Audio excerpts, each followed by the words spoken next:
Si vous avez plus de 60 ans, êtes-vous certain que la marche est encore le meilleur exercice pour protéger votre cœur, vos genoux et votre autonomie?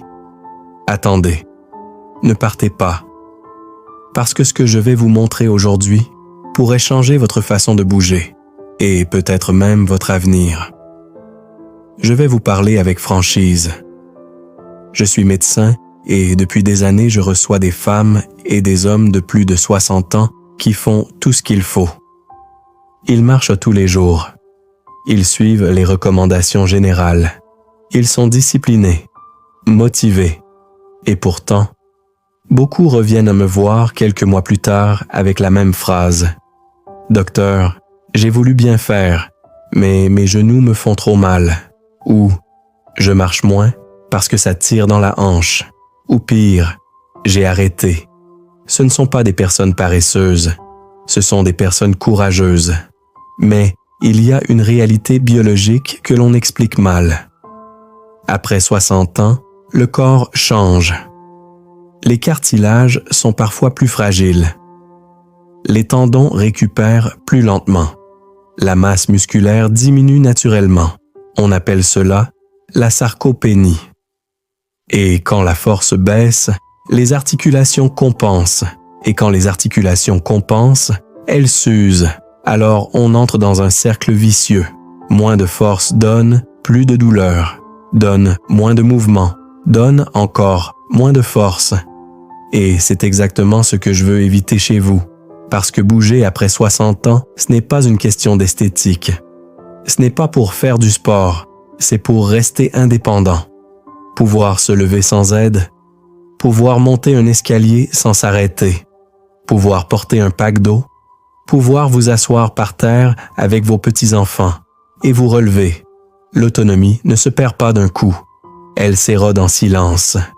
Et la clé de cette autonomie, ce n'est pas seulement l'endurance, c'est la force musculaire. La bonne nouvelle, et elle est immense, on peut renforcer efficacement les muscles, même après 70, 80 ans. Pas avec des exercices compliqués, pas avec des machines sophistiquées, mais avec des mouvements intelligents. Il existe un exercice simple, réalisable chez vous, sur une chaise stable, qui est utilisé en rééducation fonctionnelle, recommandé par des chirurgiens orthopédistes après certaines opérations, et validé par des spécialistes du mouvement chez les seniors. Pourquoi? Parce qu'il cible directement les muscles qui vous empêchent de tomber. Parce qu'il renforce sans imposer d'impact répété sur les genoux. Parce qu'il reproduit un geste essentiel de la vie quotidienne. Et dans certaines situations, notamment en cas de douleurs articulaires modérées, il peut être plus pertinent que la marche seule. Attention, cela ne veut pas dire que la marche est inutile. La marche est excellente pour le cœur, l'humeur, la circulation. Mais si elle est votre seul exercice et que vous perdez de la force, vous laissez un pilier fondamental de côté. Et c'est là que beaucoup se trompent. Avant que je vous montre concrètement cet exercice, j'aimerais comprendre qui me regarde aujourd'hui. Écrivez-moi en commentaire. Quel âge avez-vous? Ressentez-vous des douleurs quand vous marchez? Genoux, hanches, dos? Vos réponses sont précieuses. Elles me permettent d'adapter mes prochaines vidéos à votre réalité, pas à des statistiques. Ici, on ne parle pas à des seniors. On parle à vous, à votre corps, à votre histoire. Et maintenant, je vais vous montrer ce mouvement simple, qui peut faire une vraie différence. Cet exercice s'appelle le lever assis contrôlé. Prenez une chaise stable, posée contre un mur si besoin. Asseyez-vous au bord, le dos droit mais sans tension. Les pieds sont à plat, largeur des hanches. Les genoux légèrement ouverts, alignés avec les orteils. Si vous le pouvez, croisez les bras sur la poitrine. Sinon, posez-les légèrement sur les cuisses au début. Il n'y a aucune honte à adapter. Maintenant, inspirez doucement. Penchez légèrement le buste vers l'avant. Cela protège vos lombaires. Et poussez dans vos talons pour vous lever. Debout. Marquez une seconde d'équilibre. Puis, très important, redescendez lentement en 3 à 4 secondes.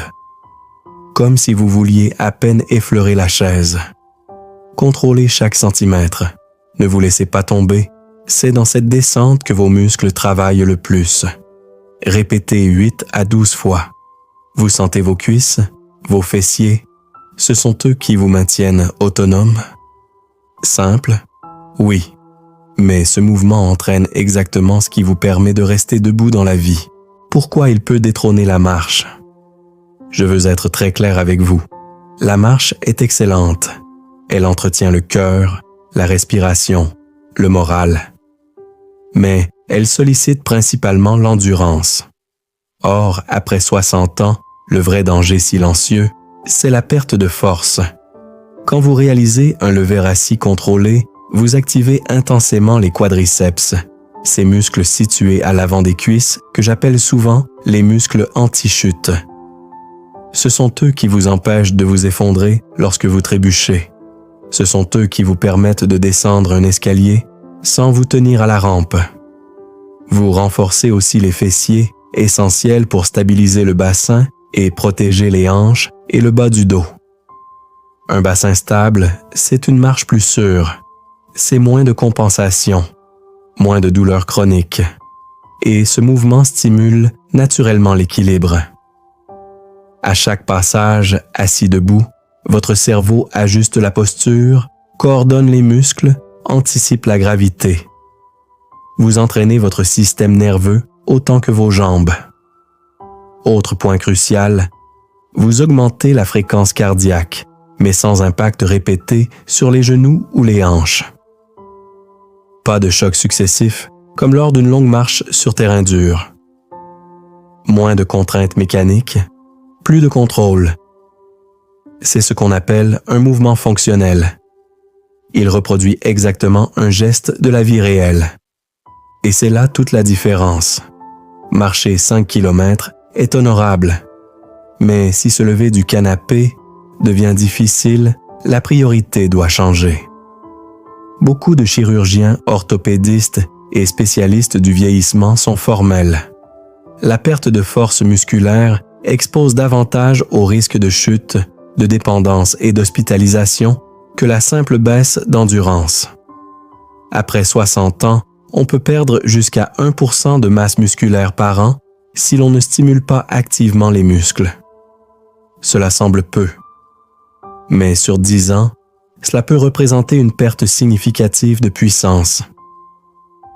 Et sans puissance, les gestes du quotidien deviennent des efforts. Alors je vous pose une question simple, une question profonde. Ce n'est pas « combien de kilomètres puis-je marcher ?» C'est « est-ce que je veux pouvoir me lever seul dans 10 ans ?» Imaginez-vous dans une pièce, vous êtes assis, il n'y a personne pour vous aider.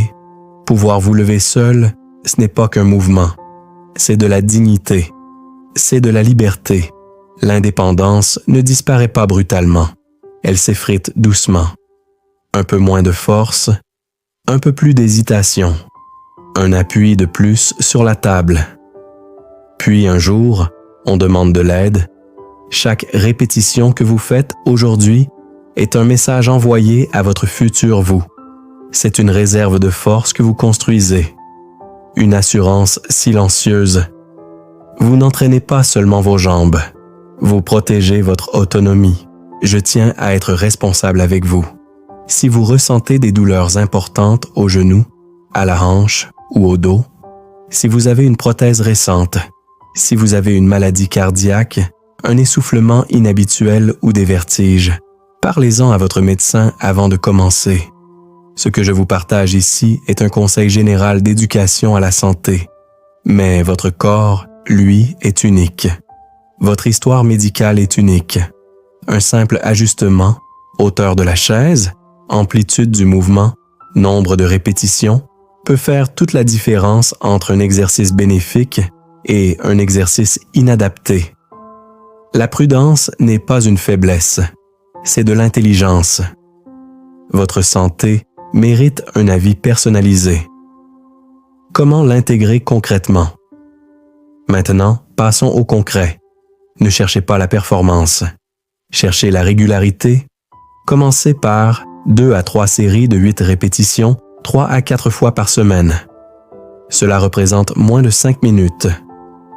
5 minutes pour protéger votre autonomie. Prenez un rythme confortable.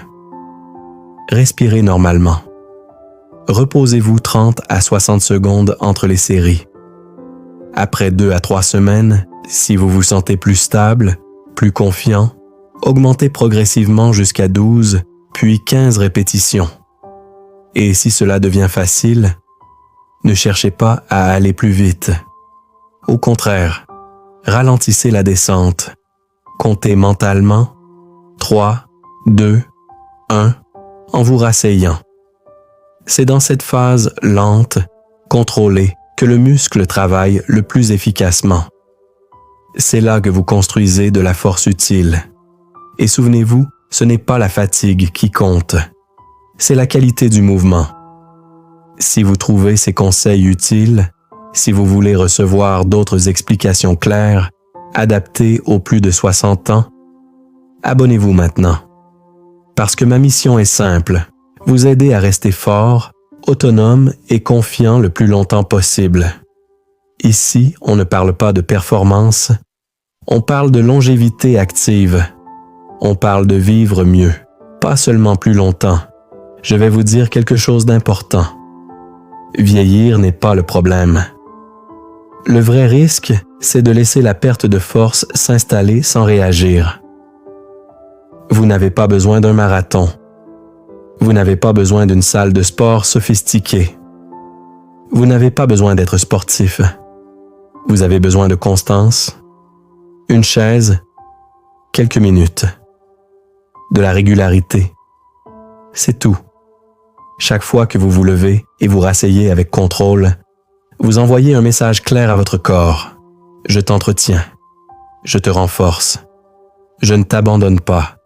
Et plus profondément encore, vous vous envoyez un message à vous-même. Je ne renonce pas. Pas à ma mobilité. Pas à mon indépendance. Pas à ma dignité. Commencez aujourd'hui. Même 8 répétitions. Votre futur vous remerciera.